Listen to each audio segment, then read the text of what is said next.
The scent of pine and damp earth clung to me, a familiar comfort as I hiked the winding trails of Blackwood Forest. My name is Arthur Finch, and for the past decade, these woods have been my sanctuary, a place where the towering ancient trees offered a solace I rarely found elsewhere.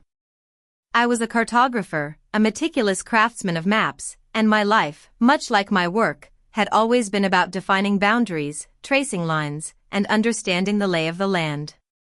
Yet, for years, the most crucial boundaries in my own life had remained blurred, shifting at the whim of others. I grew up in the bustling city of Viridian, a place of glass skyscrapers and relentless ambition. My mother, Alara, was a whirlwind of social engagements and curated perfection. She believed appearances were everything, and beneath her polished veneer, she orchestrated our lives with the precision of a master conductor. My father, Marcus, a quiet academic, preferred the solitude of his study, convinced that avoiding conflict was the same as resolving it. And then there was my younger sister, Serafina, the delicate bloom, whose every whim was indulged, every misstep excused. I, the elder, was the resilient oak, expected to bend, to provide, to never break. I remember when Serafina, at 16, totaled her vintage convertible, a gift from our parents. My mother had wrung her hands, blaming the treacherous city roads. When I, at the same age, spent my summers working at the local bookstore to save for a second-hand sedan, my father praised my industrious spirit. It was a pattern woven into the fabric of our family. Serafina's needs were paramount, mine were merely opportunities for character development. By 32, I had carved out a life for myself, far from Viridian's suffocating expectations. My cartography business, Terra Nova Maps, was thriving, built on precision, integrity, and a deep respect for the land. I lived in a small, rustic cabin nestled on the edge of Blackwood Forest, the antithesis of the opulent, suffocating world I'd left behind. Meeting Lillian was like discovering a hidden spring in a parched desert.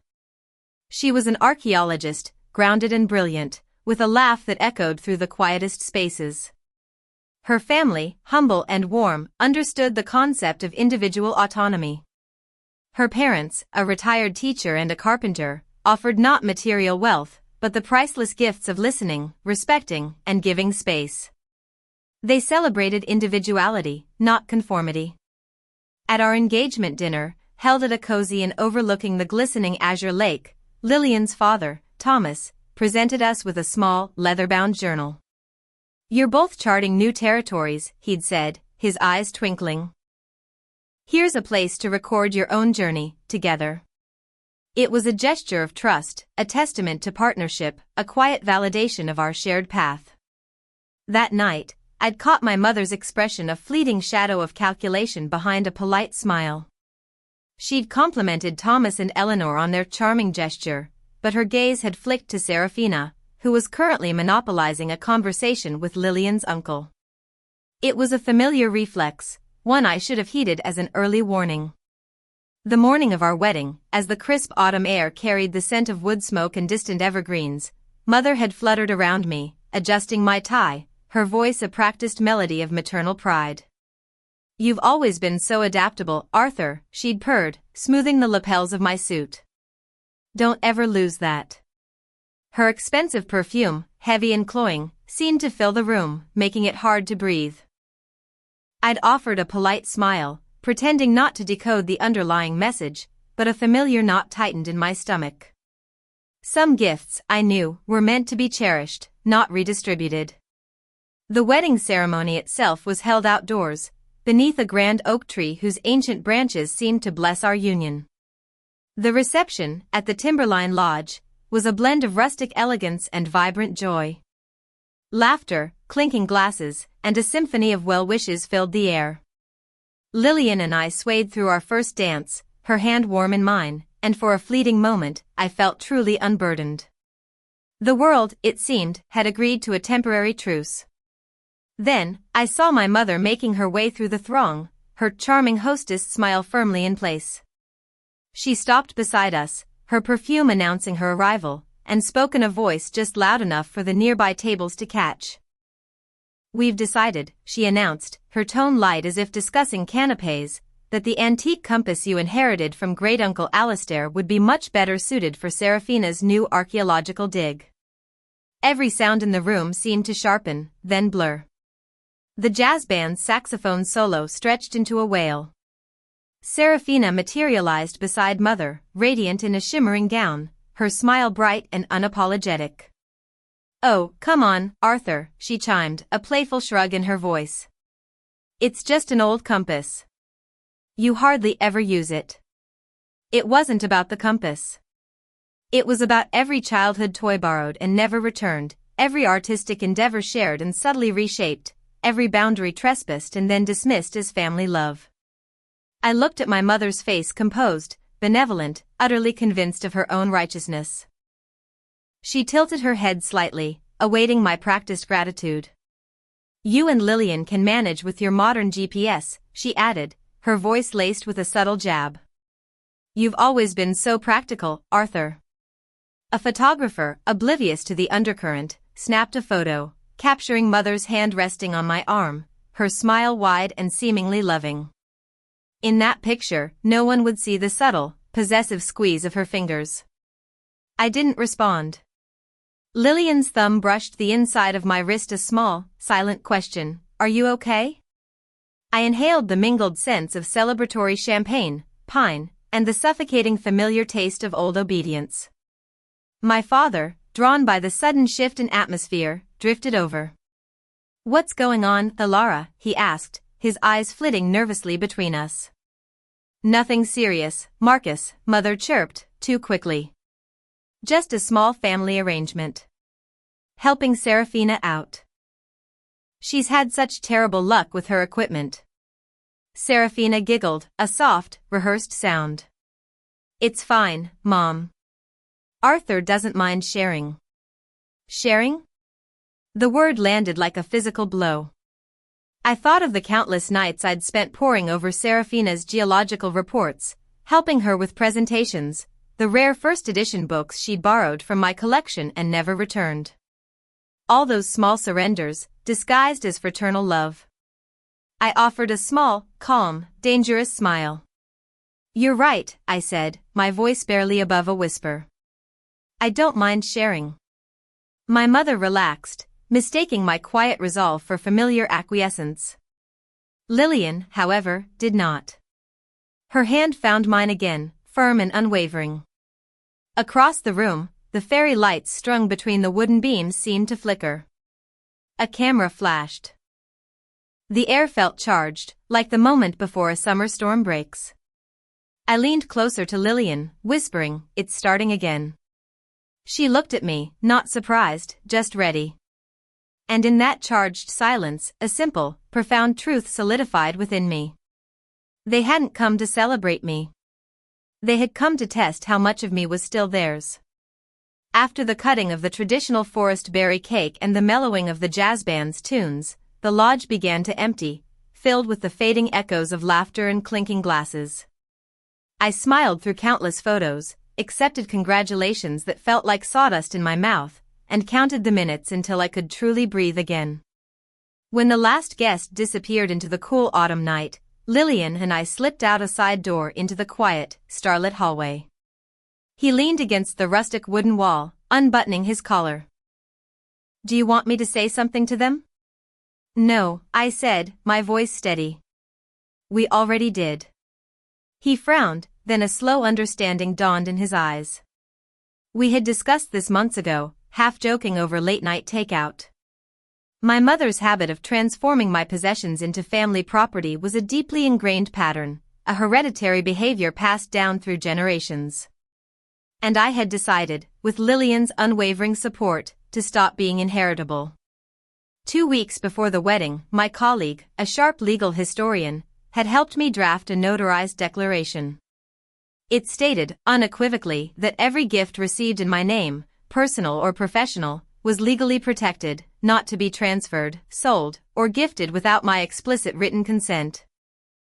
Any attempt to do so would trigger a legal review and, crucially, forfeit any future inheritance or financial support from Lillian's family, a significant detail, as her grandfather had left her a sizable trust for our future. I had signed it in thick black ink. So had Lillian. I remembered her exact words when she stamped the document, "You're not being paranoid, Arthur. You're being prepared."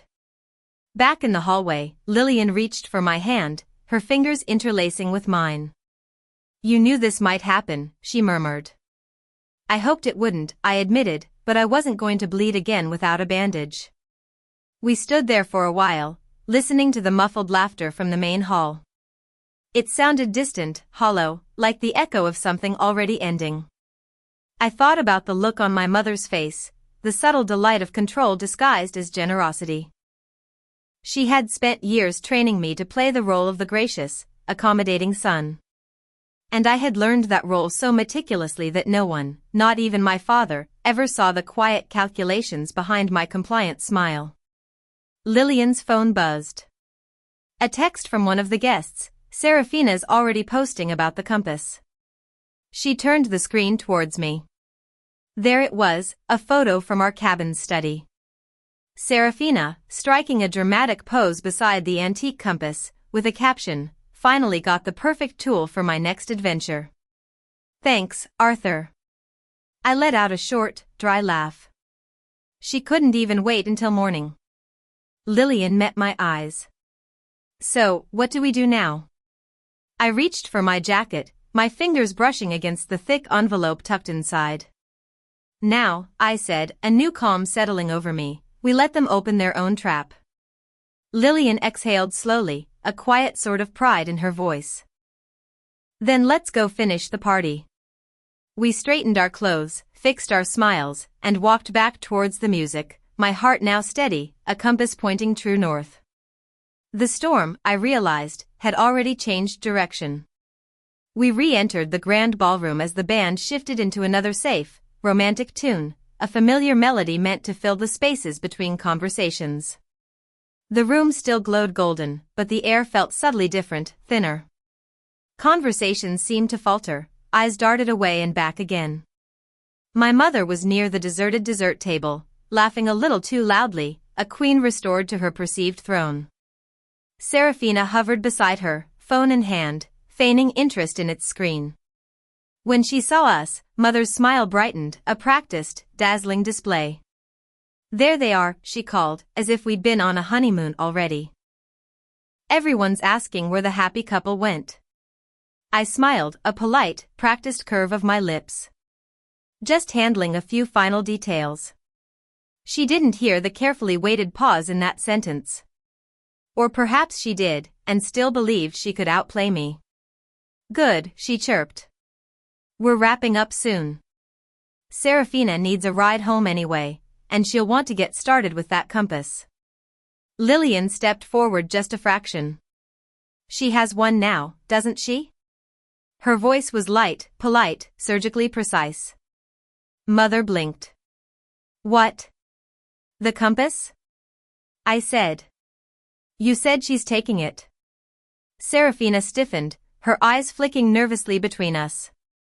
"Oh, come on, Arthur," she began, a whine creeping into her voice. "Don't make this weird. It's just a compass." I finished for her, my voice calm, unwavering. My father wandered closer, his brow furrowed, a futile attempt at peacekeeping. "Can we not do this here, Arthur?" I turned to him, my gaze unwavering.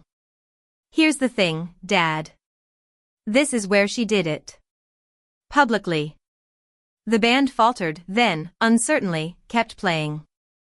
A few guests turned their heads, the scent of champagne in the air suddenly turning sharp, acidic.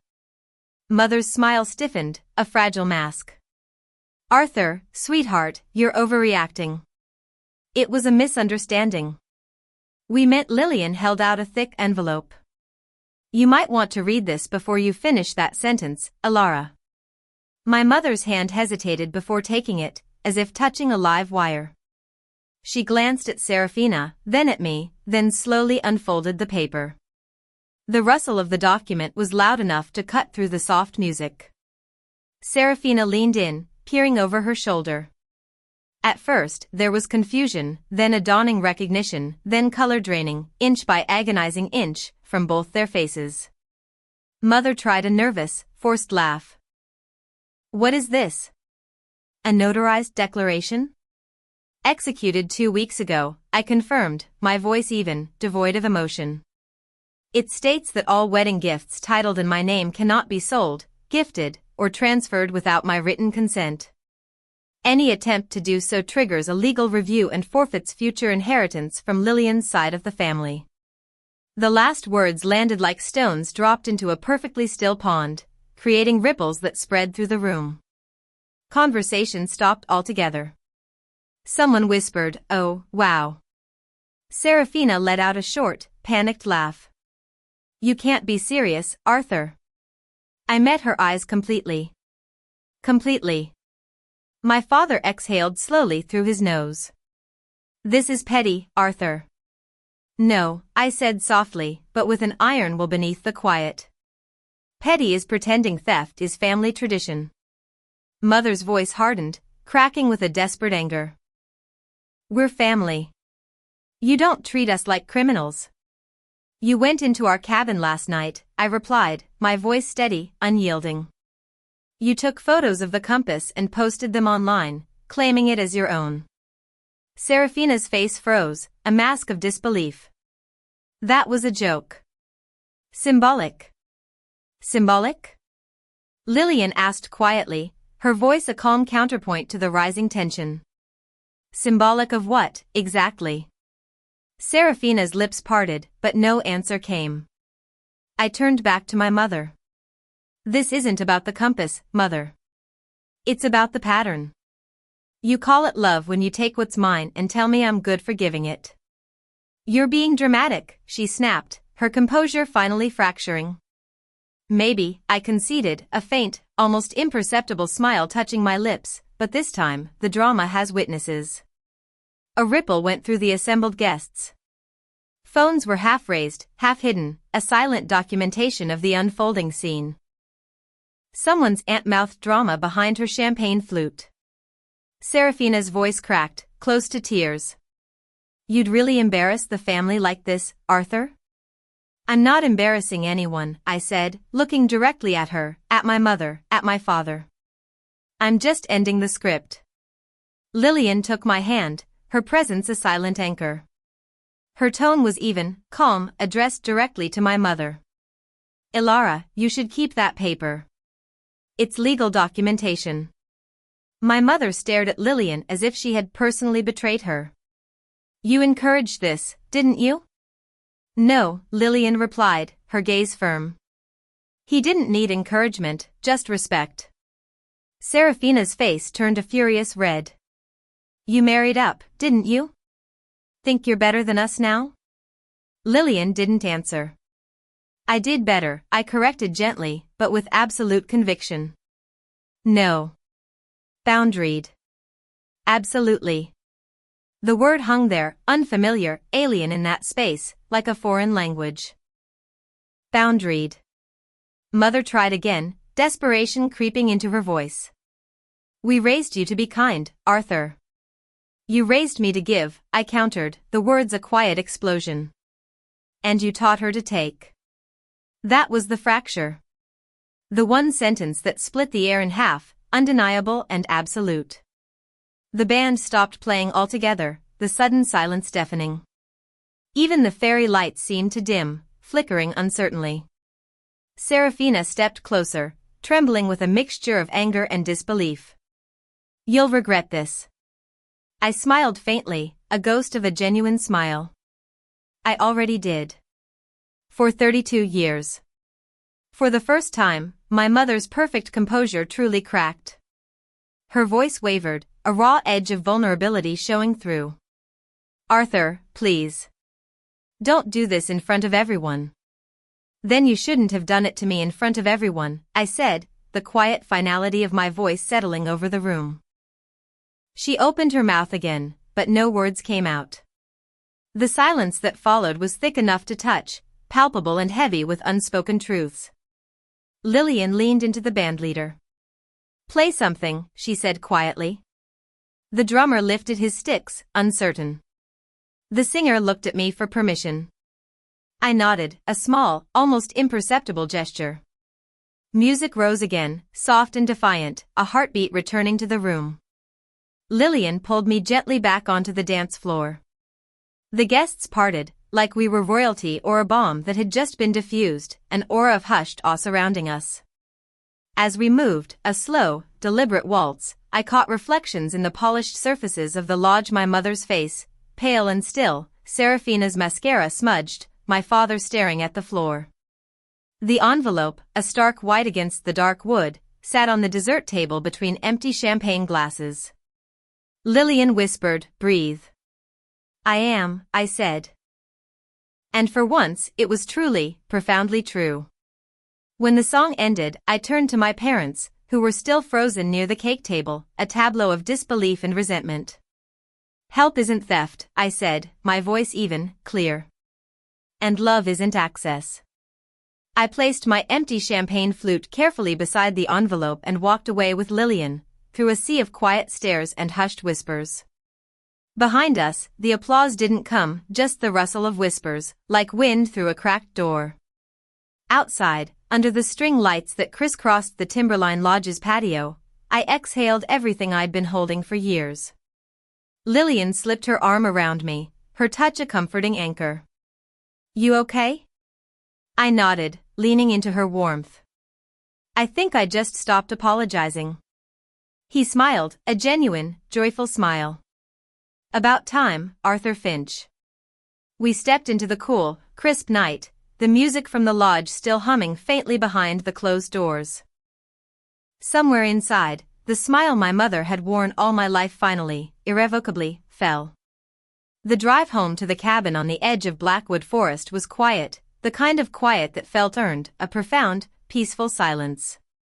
The city lights blurred past, soft and far away, receding into the background of a life I was finally charting for myself. I rolled down the window, letting the wind pull at my tie until it came loose and drifted gently into the night, a symbolic release. Lillian laughed softly beside me. "You just threw away your movie moment." "Good," I said, a sense of lightness I hadn't known in years washing over me. "I don't want one." We drove in silence after that, hand in hand, the sturdy engine of our shared life humming beneath us. Every mile felt like a growing distance from an old, festering wound. When we reached our cabin, bathed in the soft glow of the moon filtering through the pines, Lillian turned off the engine but didn't move. "You did it," she said quietly, her voice full of admiration. "I did," I replied, the words a soft echo in the quiet night. I broke the pattern. Inside, the kitchen still carried the faint, comforting scent of the morning coffee we hadn't finished. I slipped out of my shoes, feeling the cool, familiar wood planks beneath my feet. On the counter, my phone sat, buzzing intermittently with missed calls: mother, Serafina, unknown numbers. I turned it face down, silencing the insistent demands of a world I was finally reclaiming. Outside, the crickets filled the air, a natural, soothing chorus. For the first time, the silence within me didn't ache. It settled, a quiet, peaceful presence. Lillian wrapped her arms around me from behind, her chin resting on my shoulder. "Still want that honeymoon drive to the Azure Coast?" I smiled, a full, unburdened smile. "Let's take the car." A week later, I stood in our cabin kitchen, sunlight spilling across the polished wooden floor. The same house, the same car in the driveway, but everything inside me felt profoundly rewired. On the small magnet board on the fridge, one photo remained, a candid shot from the wedding, capturing the moment my mother's smile cracked, and I held the envelope. I used to think it looked harsh, unyielding. Now, I realized, it looked honest. I understood then that freedom didn't roar. It whispered. It was the sound of a phone that no longer rang with urgent, guilt-inducing demands, of doors I could lock without a trace of hesitation or guilt. People say families fall apart because of pride or money. Perhaps. But sometimes, they fall apart because one person, finally, mercifully, stops pretending. I looked at that photo again, at the fractured smiles and the unyielding document, and whispered, boundaries don't destroy families. They define them.